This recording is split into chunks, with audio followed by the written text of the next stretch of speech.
Tenemos para todos los inversores inquietos una entrevista que en esta ocasión vamos a hacérsela a Alberto Goicoechea. Él es el director de Relaciones Institucionales de la gestora Lazar, al que le damos la bienvenida al inversor inquieto. Alberto, bienvenido. Muchas gracias, María Jesús, por la invitación. Encantado.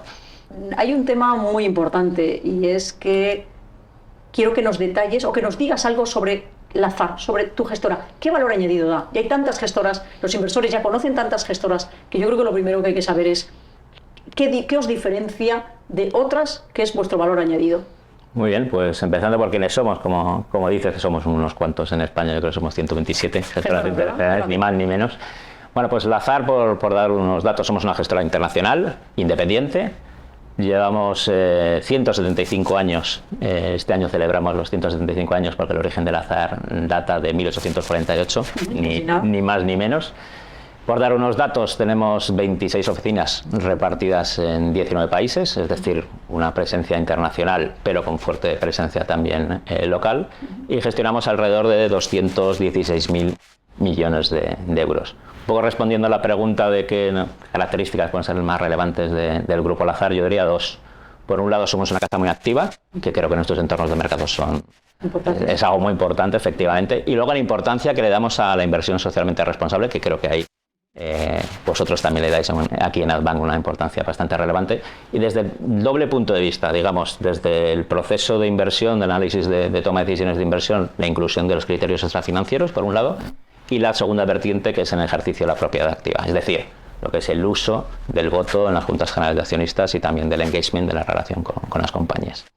En estos momentos de mercado ya hemos terminado el primer trimestre, nos vamos al segundo trimestre del año. Cada vez se va polarizando más, ¿no?, las casas en cuanto a ser más positivas o más negativas respecto a la evolución tanto de las economías como de los mercados, para no digo solo el siguiente trimestre, sino sí, de cara a final de año, ¿no? ¿Lazar dónde se coloca en esta? Bueno, yo creo que podríamos estar quizás en un mixto, vamos a decirlo, ¿no?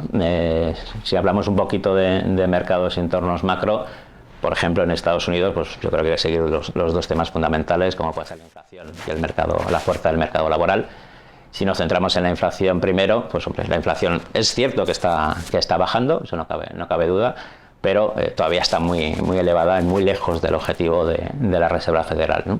Por otro lado, el mercado laboral sigue estando bastante fuerte en Estados Unidos, a pesar del alza de los tipos de interés allí. Yo creo que la pregunta que nos podemos hacer es si va a haber o no va a haber recesión en el mercado. Por eso te digo que es un poco mixto, pero nosotros pensamos que sí que va a haber recesión, pero que esta será leve. ¿De acuerdo?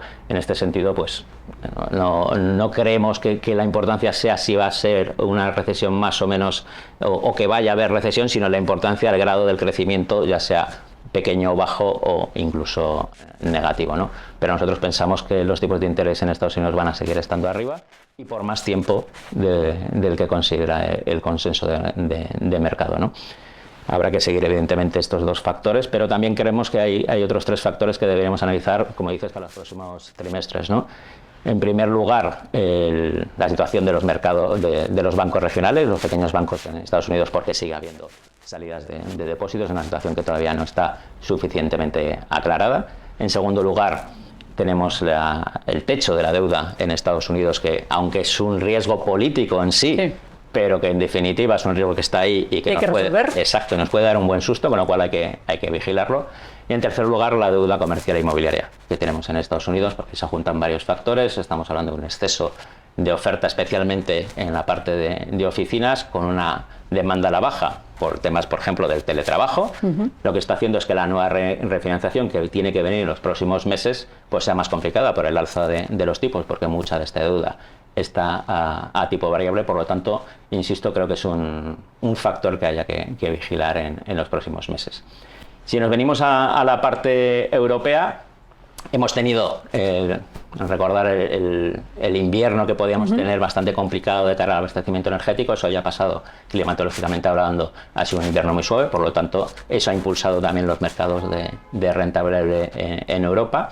En la parte de renta fija, el mercado también parece, en la parte optimista, en este caso de las gestoras, que pueda haber incluso bajadas de tipos de interés para finales de este año o comienzos del 2024. No es nuestro escenario principal, si bien es cierto que sí que estamos teniendo buenas noticias en este sentido, como pueda ser pues bajadas de los precios de los bienes, mejora de la confianza del consumidor, y luego un factor que está afectando positivamente es la reapertura de China, que está afectando al crecimiento global. No obstante, nosotros no creemos que sea suficiente para apuntalar el crecimiento a nivel mundial.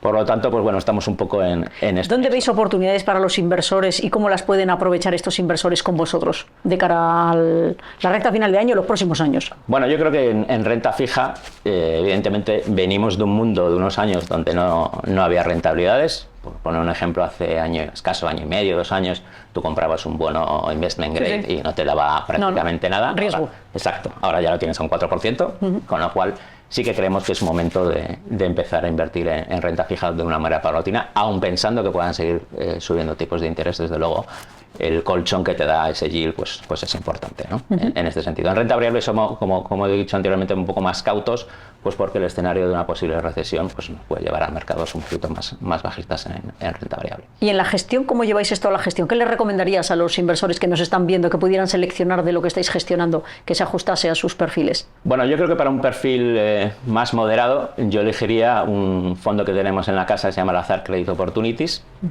donde la clave de la idea es la flexibilidad del fondo. ¿Por qué digo que la clave es esta? Porque el fondo puede invertir en los distintos tipos de activos de renta fija, ya sean deuda pública, investment grade crédito o high yield, del 0 al 100%, es decir, tiene todo el abanico. Puede invertir incluso en deuda emergente y en las famosas ahora deuda subordinada híbrida, aquí con un límite de un 20%. Pero digo que tiene que tener flexibilidad el inversor en este caso, o el gestor que elija, con el rango de duración. Por ejemplo, estamos hablando de renta fija en este caso, el Lazard Credit Opportunities puede ir desde el -5 hasta el +10, con lo cual tiene un amplísimo rango en este sentido. Y también en el crédito puede ir desde el -100 hasta el +100.